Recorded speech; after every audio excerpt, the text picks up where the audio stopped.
नमस्कार। The Tribune of newspapers group के digital platform पर आज हमारे साथ हैं जसविंदर सिंह।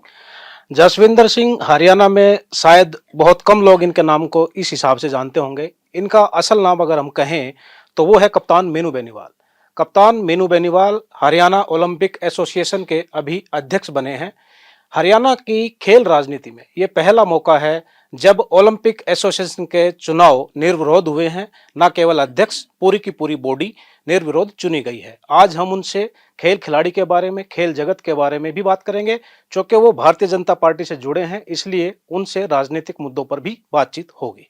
आपका स्वागत है कप्तान मीनू बेनीवाल जी, दी ट्रिब्यून के डिजिटल प्लेटफॉर्म में। धन्यवाद दिनेश जी। हम आपसे जानना चाहेंगे कि एक नई जिम्मेदारी के साथ आप उतरे हैं, तो हरियाणा के खिलाड़ी आपसे बहुत उम्मीद लगाए बैठे हैं, तो आपकी प्राथमिकताएं क्या रहेंगी?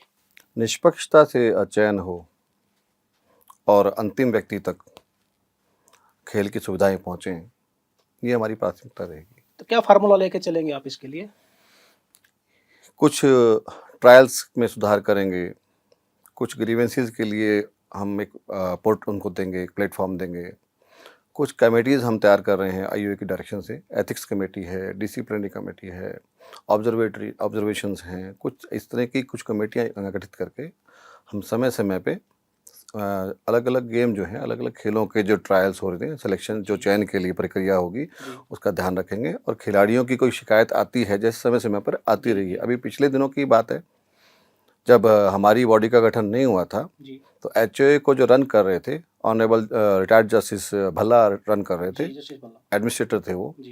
और कुछ विषय ऐसा था कि हैंडबॉल के कुछ खिलाड़ियों ने ये अपनी हाई कोर्ट में, माननीय उच्च न्यायालय में वो गए कि हमारा जो प्रक्रिया है वो सरल नहीं है, और उसमें कुछ उन्हें कुछ ऐसा लगता था कि कुछ सही फेयर नहीं किया गया। तो माननीय हाई कोर्ट ने डायरेक्शन दी थी कि एचओए के जो हमारे जो एडमिनिस्ट्रेटर थे कि वो एक 3 लोगों की कमेटी बनाएं और उसको वीडियोग्राफी करें और फेयर सिलेक्शन करें। सेम उसी तरह से हम भी फेडरेशंस के साथ मिल के, क्योंकि हमारा जो तालमेल बहुत अच्छा है आपस में, तो हम बैठ के और एक ऐसी नीति बनाएंगे जिससे फेयर सिलेक्शन तो हो ही, साथ में विश्वास भी हो कि सिलेक्शन फेयर हुआ है। ऐसा नहीं कहता कि सिलेक्शन सारे फेयर नहीं होते, पर हमें विश्वास भी रहे कि कोई भी इसमें त्रुटि नहीं है। अभी आपने कुछ कमेटियां बनाने की बात की, अनुशासन समिति भी आप कह रहे हैं बनाएंगे। इससे पहले भी एसोसिएशन चलती रही हैं, तो उससे पहले कोई कमेटी इस तरह की कोई होती नहीं थी क्या? एसोसिएशन 2022 में एक कोड दिया गया है, स्पोर्ट्स कोड आईओसी के द्वारा। हम हरियाणा ओलंपिक के गवर्निंग बॉडी हैं और ऑब्जर्वेशन देखते हैं फेडरेशन ठीक काम कर रही है कि नहीं कर रही है, किसको एफिलिएट करना है, किसको नहीं करना है। आईयूए हमें डायरेक्शंस देती है।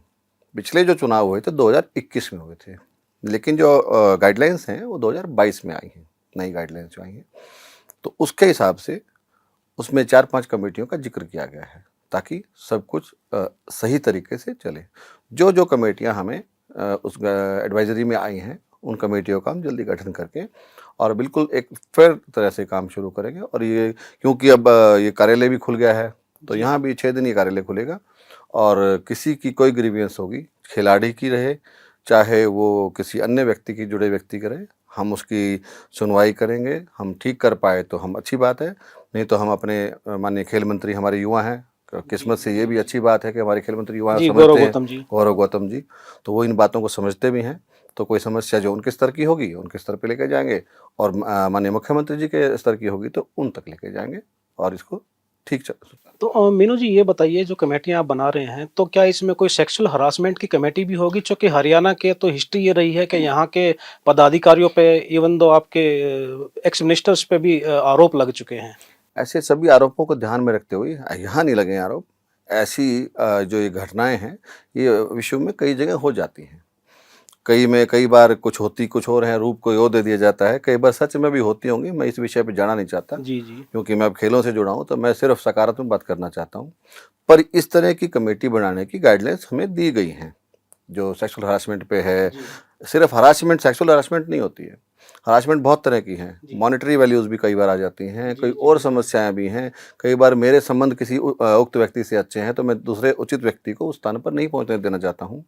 काफ़ी तरह की हरासमेंट है। सब हरासमेंट के लिए एक स्पेशल कमेटी बनेगी, बहुत जल्द, इसी महीने में शायद लगता है बन जाएगी, जैसी हमारी गाइडलाइंस हमें आईओ से मिली है। जी जी।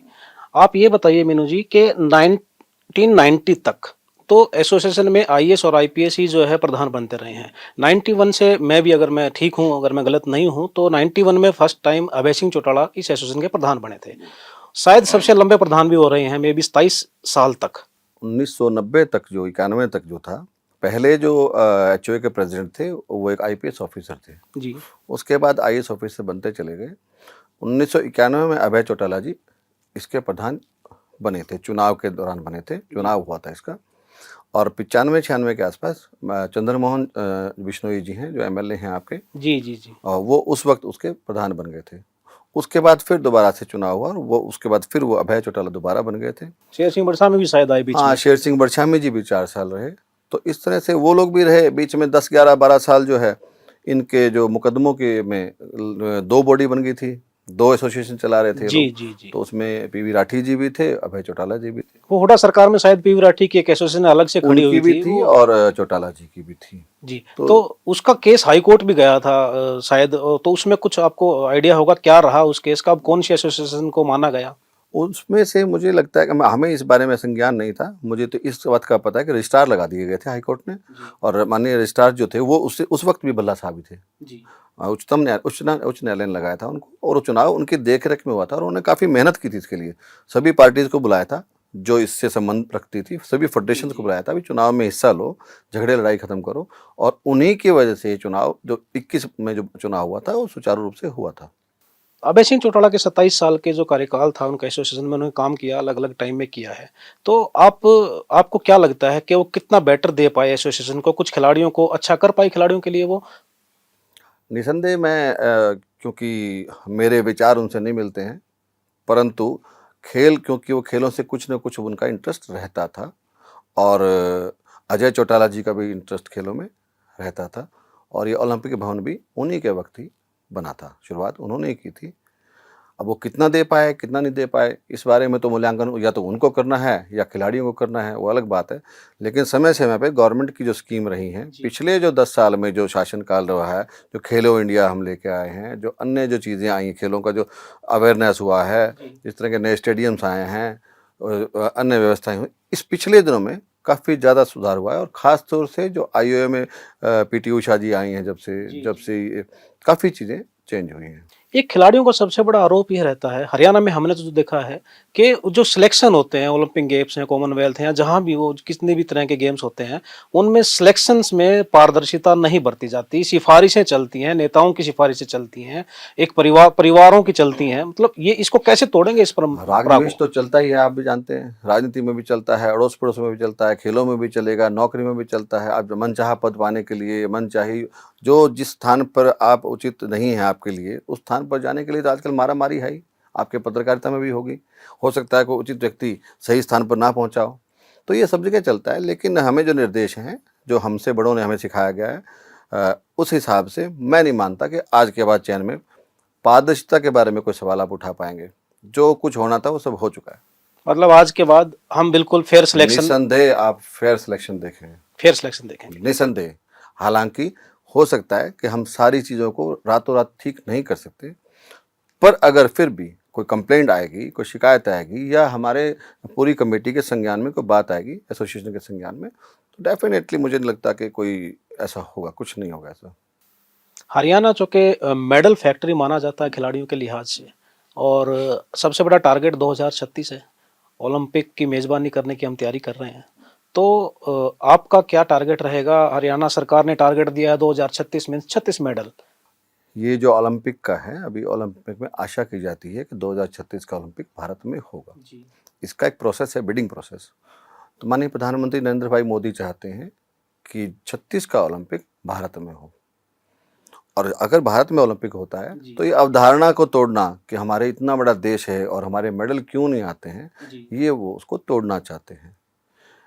उसी का जो अनुसरण करते हुए माननीय नायब सिंह सैनी जी ने ये घोषणा की है कि उनकी ये चाहत है, उन्होंने चाहा है जी कि मेरे यह चाहना है कि 36 मेडल कम से कम हरियाणा 2036 में लेके आए। जी जिस तरह की उनकी नीति है, जिस तरह की उनकी सोच है और जो केंद्र के हिसाब से जो हमें रिफ्लेक्शंस आ रही हैं, जो हमें समझ आ रहा है, जिस तरह से हमें निर्देश आ रहे हैं, लगता है हम 2036 में 36 का आंकड़ा भी शायद पार कर लें।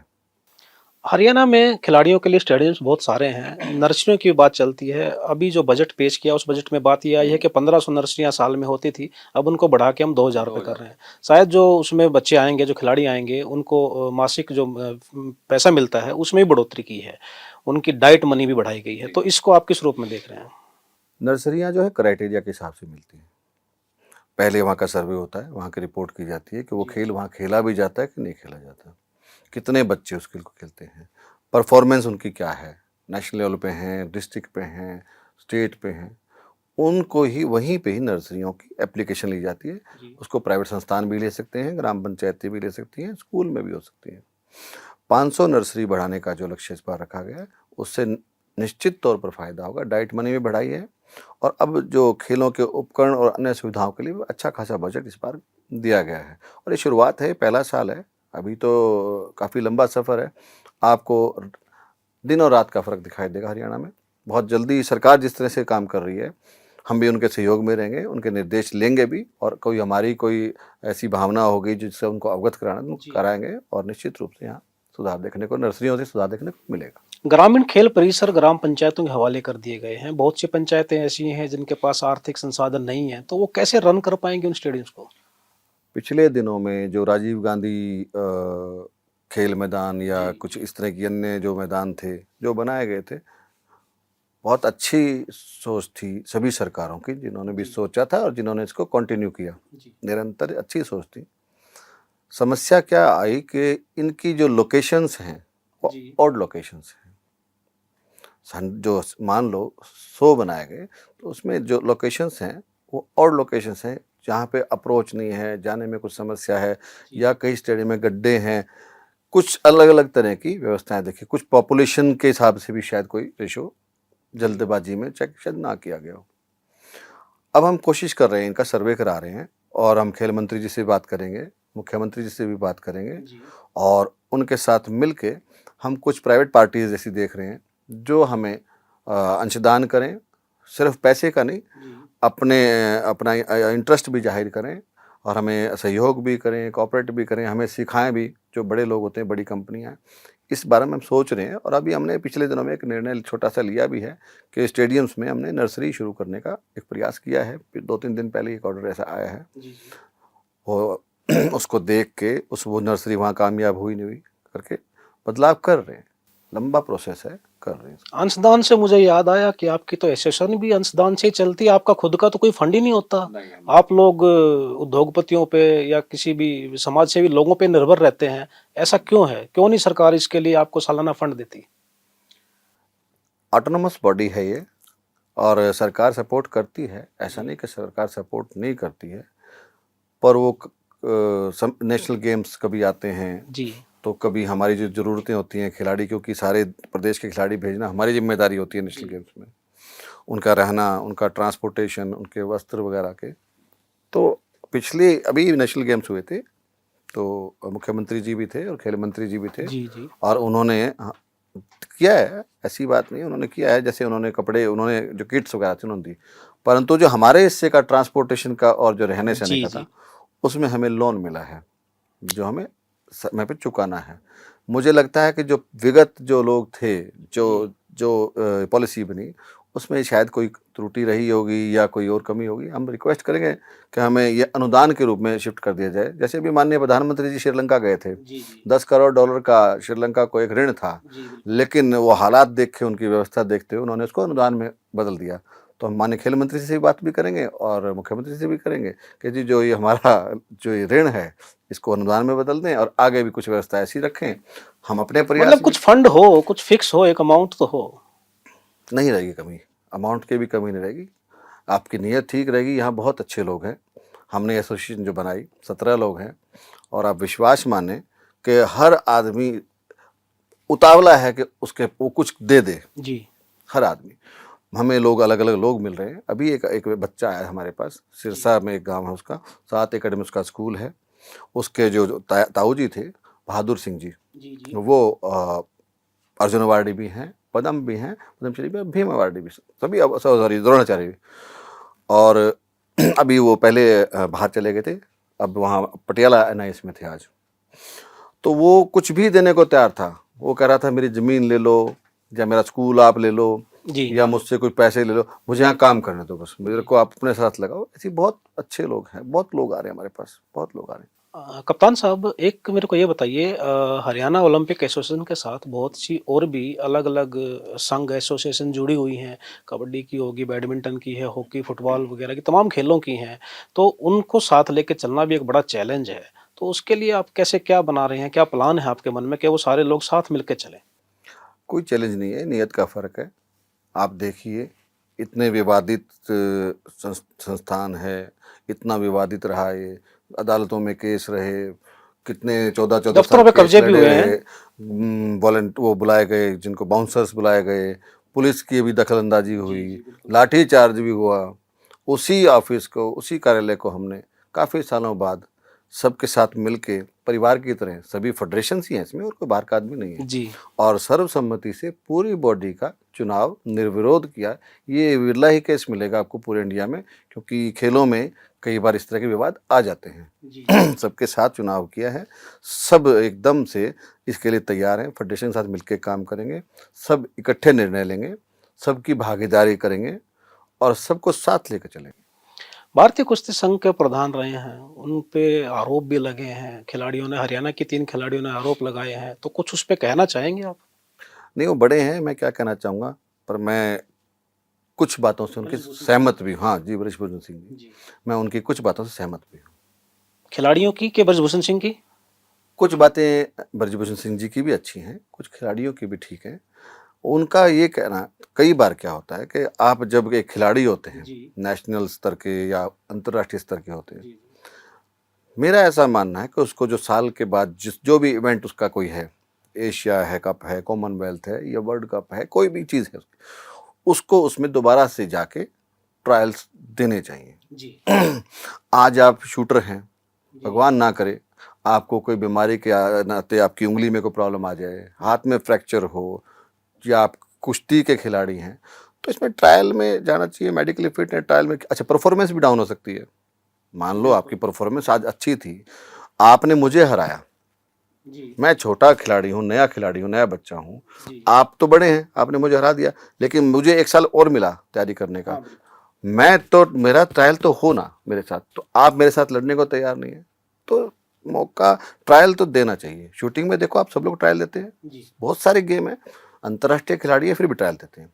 कभी कभी होता है कि वाइल्ड कार्ड एंट्री हो जाती है, वो विषय को देखते हुए, लेकिन ये राइटफुल तो नहीं होना चाहिए। ठीक है, कोई उनकी कहीं वो बिजी हैं, या कोई समस्या ऐसी है, अनअवॉइडेबल है, पारिवारिक परिस्थिति को ऐसी आ जाती है, किसी का देहांत हो जाता है, कोई और कुछ भी हो जाता है, लेकिन अगर आप स्वस्थ हैं और सब कुछ ठीक ठाक चल रहा है, तो नए बच्चों को फिर मौका कैसे मिलेगा? अगर टीम उन्हीं से बनती रहेगी और ट्रायल नहीं देंगे, तो फिर मौका कैसे मिलेगा? कुछ बात उनकी ठीक भी थी, बाकी उनका आपस का विषय है। आप देखो कि वो अंत में जो विषय है वो राजनीति से ही खत्म हुआ है। हाँ, राजनीति से खत्म हुआ। ऐसा नहीं होना चाहिए था कि वो विषय वहीं तक रहता, तो अच्छी बात थी, क्योंकि इसके पीछे राजनीति थी। तो इसका अंत मतलब भी जो आपका है, इशारा विनेश फोगाट के विधायक बनने की ओर तो नहीं है? नहीं, विनेश तो मेरी बेटी जैसी है। उसके पापा जब जब मेरे बहुत पुराने रिश्ते हैं, हमारे 30 साल पुराने रिश्ते हैं मेरे विनेश की तरफ नहीं है, मेरा जुलाना की MLA की तरफ है, उस खिलाड़ी की तरफ है। उन्हें चुनाव नहीं लड़ना चाहिए था। अगर उनके ग्रीवेंस थे तो उनको ऐसे ही निपटा देना चाहिए था, बैठ के निपटा लेती, लेकिन राजनीति से अंत हुआ इसका। हाँ, राजनीति से मेरा अंतर मेरा कह ये सकते कहना हैं नहीं आप। है, पर अंत राजनीति से हुआ, राजनीति का अंत राजनीति से हुआ। आप कह भी रहे हैं और नहीं भी कह रहे हैं, दोनों बातें मैं कह ये रहे कह रहा हूं कि इसको, प्लेटफॉर्म को, खेलों को खेलों में रहने दो।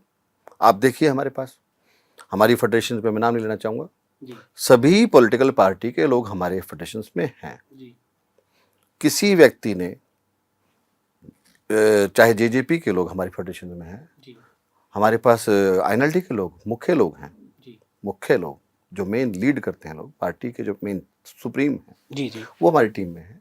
हमारी टीम में चौधरी धर्मवीर सिंह जी हैं, सीनियर मोस्ट आदमियों में से एक हैं, बहुत बड़े नेता हैं। हमारी टीम में बहुत बड़े बड़े लोग हैं, कोई कंट्रोवर्सी नहीं है किसी व्यक्ति किसी भी नहीं। हमारे कैप्टन अभिमन्यु हमारी टीम में है, हमारे हमारे हमारे संरक्षक हैं, उनके भाई हमारी टीम में है, वो हमें मार्गदर्शक हैं, हमारे हमारे एसोसिएशन में है। उन्होंने सब ने ये कहा कि मिलजुल के करो, किसी ने राजनीति की बात नहीं की। तो मैं यही कहना चाहता हूँ, खेल को खेल से ही जोड़ो, इसका अंत राजनीति से करना कोई ज़्यादा उचित है। एक सबसे बड़ा चैलेंज आज की डेट में है हरियाणा के यूथ के सामने, और उससे खिलाड़ी भी अछूता नहीं है, वो है नशा। ड्रग रगों में घुल चुका है। गृह मंत्रालय की भी रिपोर्ट है कि हरियाणा के 22 में से 13 से 14 जिले जो हैं बहुत ज़्यादा इफेक्टेड हैं। तो हरियाणा के खिलाड़ियों को कैसे बचाएंगे? ये एक बड़ी समस्या है और इसको रातों रात नहीं बदल सकते हैं आप। ठीक है, एजेंसीज हैं, डोप टेस्ट भी हो रहे हैं, सारी बातें हैं, लेकिन एक नई शुरुआत अभी ड्रग फ्री के लिए साइक्लोथॉन शुरू की है मुख्यमंत्री जी ने, पहले भी ऐसी चल रही थी। इसको और बढ़ाने की ज़रूरत है और इसमें इंटरेस्ट पैदा करने की ज़रूरत है। जैसे हमने पिछले दिनों एक काम शुरू किया था 3 साल पहले। हमारा जो इलाका है सिरसा में, आपने विधानसभा में भी कुछ लोगों ने बोलते देखा होगा कि सिरसा में नशा बिकता है, फला बिकता है, जो भी होता है वो लोग कुछ लोग कहते थे विधानसभा में। मैं इलाहाबाद से संबंध रखता हूँ, इलाहाबाद विधानसभा में मेरा गांव है। मैं 3 साल पहले जब गया था तो कुछ ऐसी शिकायतें आती थी, लेकिन इसको फोर्सफुली आप ठीक नहीं कर सकते। ये कहना कि नशा नशा नशा सिर्फ नशा नहीं है। हमने क्या किया, हमने गांव-गांव लाइब्रेरी खोली, लाइब्रेरी खोल के उसको पूरा तैयार किया, उसको एयर कंडीशन किया। 78 लाइब्रेरी है हमारी, 78। आप कभी जाएं, विजिट करें, हमें बता के जाएं, बिना बताए जाएं। आपने शायद जिम भी बनाया इलाहाबाद में। मैं बता रहा हूँ आपको, हमने लाइब्रेरी बनाई, उसमें क्या इंटरनेट कनेक्शंस दिए, उसमें इन्वर्टर लाइट का बैकअप दिया जी, सहयोग भी लिया, कुछ सरकार का सहयोग भी रहा, मुख्यमंत्री जी का भी आशीर्वाद था जी, खुद की जेब से भी किया, दोस्तों से भी मांगा जी। हमने जिम तैयार किए, हमने 45 जिम बनाए। कोई ऐसा गेम नहीं है, मैं आपको भगवान से डर के कहता हूँ, पिछले 6 महीने तक, अभी 6 महीने से मैं किसी व्यवस्थाओं में लगा था, पिछले चुनाव से पहले तक ऐसा कोई गेम नहीं है जो हमें बुलाने आया और हमने उसको मदद ना की। बच्चों को आप प्यार से बहका सकते हो। अब एसी चल रहा है गांव में, ना मन करता तो भी आदमी पढ़ने को चला जाएगा जी। बच्चे को जिम दिख रहा है तो बच्चा जिम में करने चला जाएगा, उसके पास सुविधा है तो वो जाएगा। उसको आपका खेल के कोई है, पैसे का भाव होता है, बैट नहीं है किसी के पास, बॉल नहीं है, कुछ भी खेलें। हम तो जो प्लास्टिक की बॉल से खेलने भी आते हैं ना, जो हमारे यहाँ 2 तरह की क्रिकेट होती है, लेदर वाली बॉल, लेदर क्रिकेट, और दूसरी क्रिकेट कॉस्को बॉल बोलते हैं। हम तो कॉस्को में भी सपोर्ट करते रहे, सिर्फ इसलिए कि इनका ध्यान भ्रमित हो जाए और नशे से दूर हो जाए। और आज मेरे जाने के बाद में आपको डिप्टी कमिश्नर से या एसपी साहब से पूछिएगा, मेरे इलाके में नशा 95% खत्म हो चुका। वो ठीक है आपकी बात, आपने एलनाबाद में बहुत काम किया है। एक चर्चा ये भी रही थी कि मीनू बेनीवाल इस बार एलनाबाद से विधानसभा चुनाव लड़ेंगे, लेकिन क्या इसके पीछे कारण क्या रहे? आप भारतीय जनता पार्टी में भी आ गए, मनोहर लाल जी ने आपको ज्वाइन भी कराया, आपने टिकट मांगी नहीं मांगी वो एक अलग इशू है, लेकिन ये था कि आप चुनाव लड़ेंगे। क्या कारण रहे कि आप मैदान में नहीं आ पाए? चुनाव में, राजनीतिक व्यवस्था में सबका अपना अपना हिस्सा होता है। जैसे आप मुझसे सवाल जवाब कर रहे हैं, आप कैमरा पे कंट्रोल कर रहे हैं, कोई तकनीशियन कोई और लाइट को व्यवस्था को देख रहे होंगे, कोई जनसेट के पास होंगे। ये एक टीम वर्क होता है परिवार में। इसमें ना टिकट मांगी जाती ना टिकट दी जाती, व्यवस्था के हिसाब से जिसकी जहाँ ज़रूरत होती है उसको वहाँ स्थापित कर दिया जाता है जी। ना तो मेरी टिकट की इच्छा थी मांगने की, नहीं, हमने पहले ही कहा आपने मांगी कि नहीं? बिल्कुल नहीं, हमारा पहला निर्णय था जो पार्टी करेगी। और यहाँ मांगने से, बीजेपी में मांगने से कुछ नहीं मिलता, काम करो, आप काम करने से आपको सब कुछ मिलता है। तो मेरी व्यवस्था में जहाँ मुझे आदेश मिला, बड़े नेताओं ने जो मेरी ड्यूटी लगाई थी, पूरे चुनाव में अपना काम किया मैंने। चुनाव लड़ने वाले चुनाव लड़ने का काम। बिल्कुल, लेकिन सिरसा में तो बीजेपी चुनाव सरेंडर करती हुई नजर आई ना। बीजेपी में तो जितने कैंडिडेट थे बीजेपी के, सिरसा जिले के जितने भी सीट पे थे, सबसे कमजोर कैंडिडेट वहां दिए। ऐसा लग रहा था जैसे आईएनएलडी के साथ मिलकर फ्रेंडली मैच खेला जा रहा हो। लग रहा है ना, सब कह रहे हैं पब्लिकली। आपके हल्के में देख लो, आपने सिरसा में तो सिरसा में तो सरेंडर ही कर दिया ना। नहीं नहीं नहीं, मेरे हल्के में अमीर चंद मेहता हैं, उनको टिकट मिली थी जी। वोट कितने आए? वोट जमानत भी नहीं बची। आप सुनिए, भावना को देखिए, वोट किसके आए, कितने आए। संघ से जुड़े रहे, पार्टी के वफादार आदमी हैं, एक बार एक दिन भी पार्टी को छोड़ के नहीं गए। पहले भी बुरे दिनों में भी चुनाव लड़े थे वो। वफादार तो कंबोज भी थे, सिरसा में बैठा दिया गया गोपाल कांडा के नहीं, लिए। अभी कंबोज नहीं थे सिरसा में, रोहतास जांगड़ा। रोहतास जांगड़ा, सॉरी। मैं अभी आगे आ जाता हूँ। उसके बाद हमारे जिला प्रधान हैं जी। शीशपाल कंबोज जी, जिले के प्रधान हैं, पार्टी के निष्ठावान आदमी हैं। हमारे पास जो व्यवस्था उस वक्त, वैकल्पिक व्यवस्था जो थी, उस व्यवस्था में सबसे बेहतरीन आदमी, पार्टी का वफादार आदमी, अगर उससे ऊपर कोई नाम था तो वो नाम बता दो आप मुझे। हमारे मंगियाना जी थे, अच्छा कंबोज कोटा भी था। हमें सब, बीजेपी सभी जातियों को बराबर सम्मान देती है, कंबोज कोटा भी था, जिला अध्यक्ष भी थे, कोई वो उसी वक्त जिला अध्यक्ष थे। वहाँ हमने डबवाली में टिकट दी मंगियाना जी को। एकदम शरीफ, निहायत शरीफ आदमी है, पार्टी का पक्का वफादार आदमी है, पुराने आदमी है, सिख कोटे में है, टिकट जानी जरूरी थी। कैसे खोलेगा खाता सिरसा में, कमल आप कैसे आगे खेलेगा? देखिए, बंजर भूमि आप है आगे बीजेपी देखिए, के लिए। कालांवाली में हमने टिकट थी, वो घुमंतरू जाति के कोटे में दी। आप बताइए कौन सी पार्टी ने घुमंतरू जाति को दी? डी नोटिफाइड ट्राइब्स में किसी ने वो टिकट मान दी? लिया, हाँ। हमने आपकी बात मान रहे हैं, लेकिन उसके आउटपुट्स क्या हैं? जमानत भी नहीं बच रही जिन कैंडिडेट्स की। ऐसी लॉयल्टी किस काम की है? आप सिरसा को जो इतना ध्यान से देख रहे हैं, आपको जींद भी ध्यान से देखना चाहिए। नहीं, जींद में तो आप जीत गए। आपको सोनीपत भी ध्यान से देखना चाहिए। आपको हमारे मेयर के चुनाव भी ध्यान से देखने चाहिए। आपको आपको दादरी भिवानी भी ध्यान से देखना चाहिए। कुछ क्षेत्र ऐसे होते हैं जो रह जाते हैं, मानता हूँ आपकी बात कि सिरसा नहीं, फतेहाबाद में भी हमारे पास सीट नहीं आई, झज्जर सोनीपत में भी नहीं आई, रोहतक में भी नहीं आई। पर ये 5 जिले हैं, अब आगे ठीक हो जाएंगे। जहाँ जीतता है वहीं हारता है, जहाँ हारता है वहीं जीतता है आदमी। आपके बड़े अच्छी दोस्ती रही है डॉक्टर अजय सिंह चौटाला के साथ। आप 2019 में तो बीजेपी और जेजेपी का गठबंधन कराने के मुख्य सूत्रधार भी रहे हैं। तो क्या ऐसी दूरियों के पीछे क्या कारण रहे कि खटास क्यों बन, दोनों के रिश्तों में क्यों खटास देखने हमारी को कोई मिली? खटास नहीं कभी हुई आज तक हमने कभी तू मैं नहीं तो की। कब बात हुई लास्ट आपकी? नहीं, मैंने उनसे फ़ोन पे बात नहीं की, मेरी फ़ोन पे बात हुई। असल में हम जब से साथ हुए जी। तब से भी हम फ़ोन पे बात कभी-कभी ही करते थे। हम बात भी कभी-कभी करते थे। कभी-कभी तो हम 3-3 4-4 दिन इकट्ठे होते थे और बात नहीं करते थे, आप पूछ लीजिएगा। मैं हमेशा बड़ों के साथ कम बोलता हूँ। सुनना ज़्यादा पसंद करता हूँ, जो निर्देश तो मिले। छोटों के साथ भतीजे भी हैं 2 आपके, वो बड़ा जहर उगला है उन्होंने तो, एक ने तो बहुत ही ज्यादा जहर उगला आपके खिलाफ। पथ भ्रष्ट हो गए होंगे, उनकी नीयत साफ ही होगी, मुझे लगता है पॉलिटिक्स में हो आपसे जाता है। भतीजों की बात होती है? अभी मेरी कोई बातचीत नहीं हुई। मैं जहाँ होता हूँ संपूर्ण रूप से रहता हूँ। ना मेरे पास कोई फ़ोन आया अब तक उनका, और ना ही मेरी कोई बातचीत हुई। हाँ, हमारा आपस में कोई द्वेष नहीं है, हम जैसे थे वैसे ही हैं। कई बार क्या है कि जब राजनीतिक महत्वाकांक्षा होती है, जैसे मेरे में है, जी। तो उनको लगता होगा कि कुछ वैसा होगा, पर हमारा कभी कोई वाद विवाद आपस में नहीं हुआ है। अजय चौटाला भाई थे मेरे, और आज भी भाई हैं, आगे भी भाई रहेंगे। ऐसा उन्होंने खुद भी स्वीकारा है और ऐसा मैं हमेशा स्वीकार करता तो ओलंपिक संघ के साथ राजनीति जो आपकी चल रही है वो ऐसे ही चलती रहेगी? इलाहाबाद में जो काम आपने शुरू किए हैं, चाहे वो आंखों के चेकअप हैं, वो तमाम चीजें ऐसे ही चलेंगी? डेफिनेटली ऐसी ही चलेंगी। हमारा एक दौर पूरा हो गया है आंखों के चेकअप का। 100 गांव हमारे थे, 100 गांव पूरे हो चुके हैं। अभी हम इसे जो ये अभी नया जो जिम्मेदारी दायित्व मिला है, इससे थोड़ा फ्री होकर 10 एक दिन में हम दोबारा कैंप शुरू कर रहे हैं, और हम दोबारा से पूरे 1.5 लाख लोगों को दोबारा चेक कर रहे हैं। हमारा टारगेट है, हम लगभग 58-59% आजकल आपकी आंखें खराब होती हैं, तो 1.5 लाख में से 80 से 85 हज़ार लोगों को हम चश्मा बांटेंगे, और 11% लोगों का आंखें ऑपरेशन के लायक हैं, 9 to 11। तो जितने भी ऑपरेशन हैं हमारे, जितने भी उस चेकअप में आते हैं, फ्री ऑफ कॉस्ट ऑपरेशन करते हैं, घर से लेके जाते हैं, घर छोड़ के आते हैं, महीना बाद फिर जाते हैं, कोई 5 पैसे लेते नहीं, और भगवान की दया से एक भी ऑपरेशन हमारा आज तक खराब नहीं हुआ। तो हमारे प्लेटफॉर्म के जरिए आप हरियाणा के खिलाड़ियों को क्या संदेश देना चाहेंगे? वो बिना किसी चिंता के अपने खेलों पर ध्यान दें। कोई निष्पक्षता, बिल्कुल पूरा पक्षपात कभी नहीं होगा, निष्पक्ष रहेंगे, फेयर होगा, दुख सुख में उनके साथ रहेंगे, और सिर्फ बातों से नहीं, हमें थोड़ा समय दीजिए, हम बदलाव दिखाएंगे, उनको बदलाव दिखेगा और उनको बड़े भाई का साथ मिलेगा। धन्यवाद कप्तान मिनी बेनीवाल जी, आप हमारे यहाँ आए, आपने खिलाड़ियों को बड़ा अच्छा एक संदेश देने की कोशिश की है, और हम उम्मीद करेंगे कि आप जिन मंसूबों के साथ चले हैं, खिलाड़ियों को जो आपने एक हौसला अफजाई की है उस पर सिर चढ़ाएंगे। मंसूबे नहीं, नीयत के साथ। नीयत भी आपकी साफ दिख रही है, बाकी तो रिजल्ट्स बताएंगे। अभी आपके पास टाइम है करने को। तो ये थे कप्तान मिनी बेनीवाल, जल्द ही फिर मिलेंगे एक नए चेहरे के साथ।